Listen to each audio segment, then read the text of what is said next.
ایمان کی محمد عربی نے کی تھی. 313 ہو کے جبر کی قوتوں کے خلاف کھڑے ہو گئے.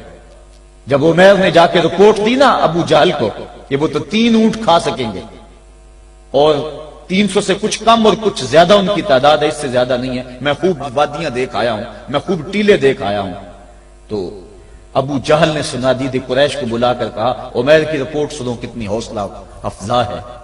صبح لڑائی کی نوبت نہیں آئے گی، صبح تو رسیاں کٹھی کرو، جکڑ جکڑ کے مسلمانوں کو اونٹوں کی پشتوں پہ باندھ لیں گے اور پھر سینے حرم میں جا کے کعبۃ اللہ کی دیواروں کے ساتھ باندھ دیں گے. لوگوں کو تماشا دکھایا کریں گے کہ یہ نیا دین لے کر آئے تھے اور یہ ان کا کیا حال ہے. جب اس نے رعونت بھرے اتنی زبان سے اس کے جملے نکالے تو عمیر جو سارا منظر اپنی آنکھوں سے دیکھ کر آیا تھا، ابن حشام میں لفظ موجود ہیں، اس نے کہا وَلَٰكِنْ رَأَيْتُ يَا مَعْشَرَ قُرَيْشٍ الْبَلَايَا تَحْمِلُ الْمَنَايَا. اے قریش کے سرداروں اتنے بھی تکبر میں نہ آؤ، میں اپنی ان آنکھوں سے دیکھ کر آیا ہوں کہ یثرب کی اونٹنیاں اپنی پشتوں پہ نری موتیں اٹھا کے لے آئی ہیں. ان کے بدن پہ چیتھڑے ہیں، ان کے پیٹ کمر سے لگے ہوئے ہیں، لیکن وہ زخمی سانپوں کی طرح پیچ و تاب کھا رہے ہیں. کل ان میں سے کوئی نہیں مرے گا جب تک تم میں سے ایک ایک کو لڑ نہیں جاتا. تم تو یہ کہتے ہو رسیاں کٹھی کرو، میرا مشورہ مانتے ہو تو رات کے اندھیرے میں بھاگ سکتے ہو تو بھاگ جاؤ. اس قوم سے لڑنا تمہارے بس کا روگ نہیں ہے جو مرنے کے لیے آئی ہے. اتنی بڑی قوت کو دیکھ کر ان کے سینے میں خوف پیدا نہیں ہوا، بلکہ آپ جانتے ہیں بدر کی تاریخ گواہ ہے کہ 2 گھوڑے تھے. ایک روایت میں صرف ایک گھوڑا تھا، 6 زرہیں تھی، 8 تلواریں تھیں، 70 اونٹ تھے، اور جن کے پاس تلواریں نہیں تھیں انہوں نے کھجوروں کے ڈنڈے توڑ لیے اور ہواؤں میں لہرانے شروع کر دیے. جب یہ ملکوتی قافلہ مدینے سے باہر نکل رہا تھا، دکانوں پہ یہودی عیسائی بیٹھے تھے.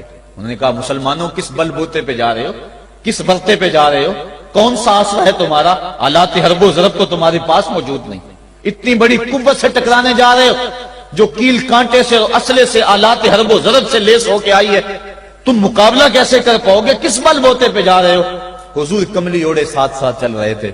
صحابہ نے اشارہ کر کے کہا نہ تیغو تیر پر تکیا، نہ خنجر پر، نہ بالے پر، بھروسہ ہے تو اس سادی سی کالی کملی والے پر.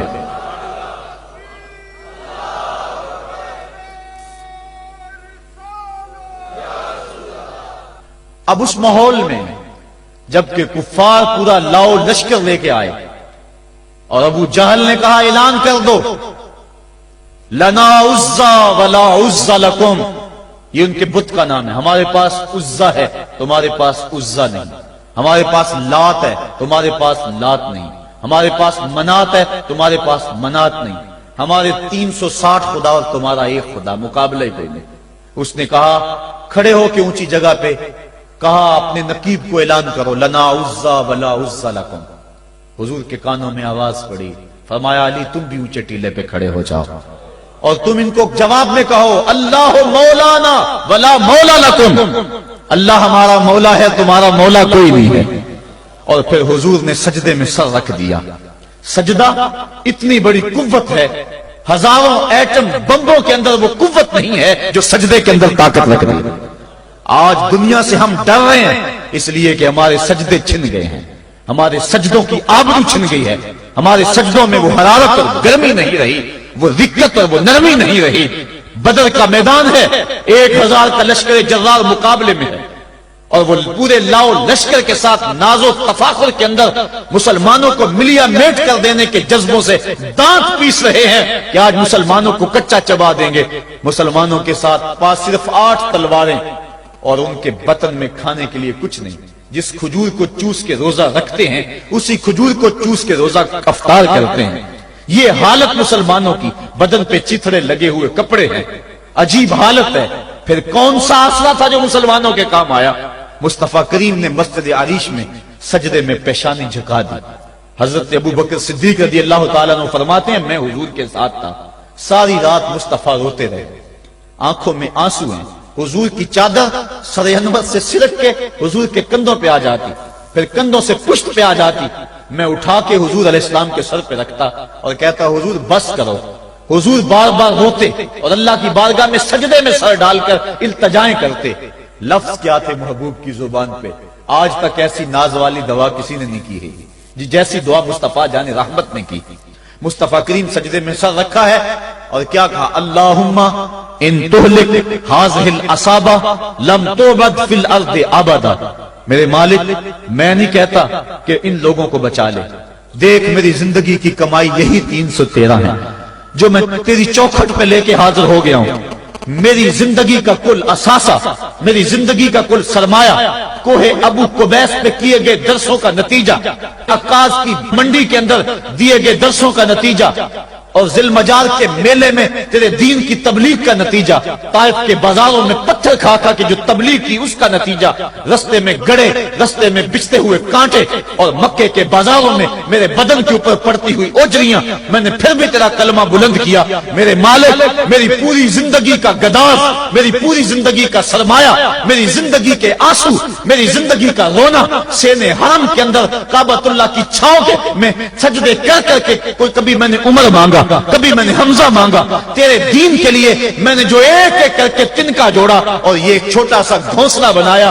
یہ گھونسلہ اب بجلیوں کی زد میں ہے، کفار کی بجلیاں اس گھونسلے کو جلا دینا چاہتی ہیں. میرے مالک میں یہ نہیں کہتا کہ میرا یہ گھونسلہ اور میری یہ مٹھی بھر جماعت اور یہ چند میرے لوگ اور یہ میرا سرمایہ اور اثاثہ، میری پوری زندگی کی کمائی، میری جوانی کا سرمایہ جو میں نے تیرے سامنے لا کے رکھ دیا ہے، میں یہ نہیں کہتا ان کو بچا لے، لیکن میرے مالک اگر یہ نہ رہے تو قیامت تک پھر تجھے بھی خدا کوئی نہیں کہے گا.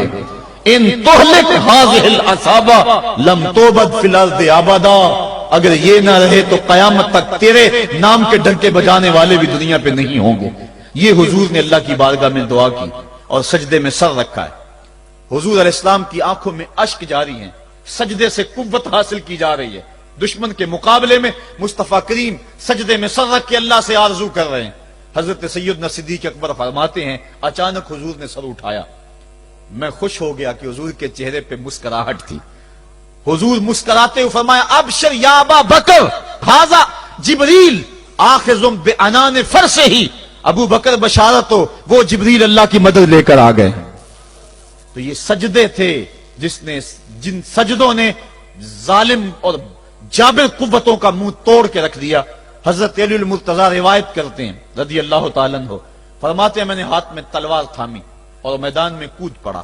میں نے کئی کافروں کو واصل جہنم کیا، پھر پلٹ کے دیکھا کہ میں حضور کی زیارت کر لوں، لیکن مجھے حضور نظر نہ آئے. میں نے ڈھونڈا تو ایک سمت حضور نے پیشانی سجدے میں رکھی ہوئی تھی اور زبان پہ لفظ تھے یا حیو یا قیوم، یا حیو یا قیوم. حضور یہ پڑھتے جا رہے تھے، یا حیو یا قیوم کا وظیفہ پڑھتے جا رہے تھے اور سجدے میں پیشانی تھی حضور کی. میں پھر دوبارہ آیا اس سجدے سے جوش لے کر، اس سجدے سے گرمی اور حرارت لے کر، اور پھر دشمن کی صفوں میں کود گیا. میں نے ایک کافر کو واصل جہنم کیا، پھر زیارت کے لیے واپس آیا، دیکھا تو پھر سجدے میں حضور نے سر رکھا ہوا اور یہی کہہ رہے ہیں یا حیو یا قیوم، یا حیو یا قیوم، یا حیو یا قیوم برحمتک استغیث. یہ جملے حضور کی زبان پہ ہیں اور سجدے میں حضور کی پیشانی. میں پھر گیا، پھر آیا، کئی بار ایسا ہوا میں کافر کو قتل کرتا، پھر آتا حضور کو سجدے میں دیکھتا. فرمایا پھر حضور نے تلوار تھامی اور مصطفیٰ کریم میدان جنگ میں کود پڑے. لوگ بڑھ چڑھ کے دشمنوں پہ حملہ کرتے تھے، لیکن جو سب سے آگے کافروں کی صفوں میں کود کے حملہ کر رہا تھا وہ آمنہ کا لال محمد مصطفیٰ صلی اللہ علیہ وسلم. تو سجدے سے وہ قوت ملتی ہے، سجدے سے وہ نور اور روشنی ملتی ہے کہ پورے زمانے میں اجالا کیا جا سکتا ہے. آج 56-57 اسلامی ملک دنیا کے سامنے رسوا ہو رہے ہیں اور دنیا کے سامنے سجدہ ریز ہیں، اس لیے کہ وہ ایک خدا کے سامنے سجدہ کرنا بھول گئے ہیں. ایک سجدہ جسے تو گراں سمجھتا ہے 1000 سجدے سے آدمی کو دیتا ہے نجات. آؤ اس کے حضور جھکو، اس کے حضور جھکنے والا کسی کے آگے نہیں جھکتا. سجدہ اس کو قوت دیتا ہے. تو راز کن فقاں ہے، اپنی آنکھوں پر عیاں ہو جا، خودی کا راز نہ ہو جا، خدا کا ترجمہ ہو جا. خودی میں ڈوب جا غافل، یہ سر زندگانی ہے. نکل کر حلقہ شام و سحر سے جا ودا ہو جا. گزر جا بن کے سیلے تندرو کوہ بیاباں سے. گلستان راہ میں آئے تو جوئے نغمہ خواں ہو جا. مالک کے حضور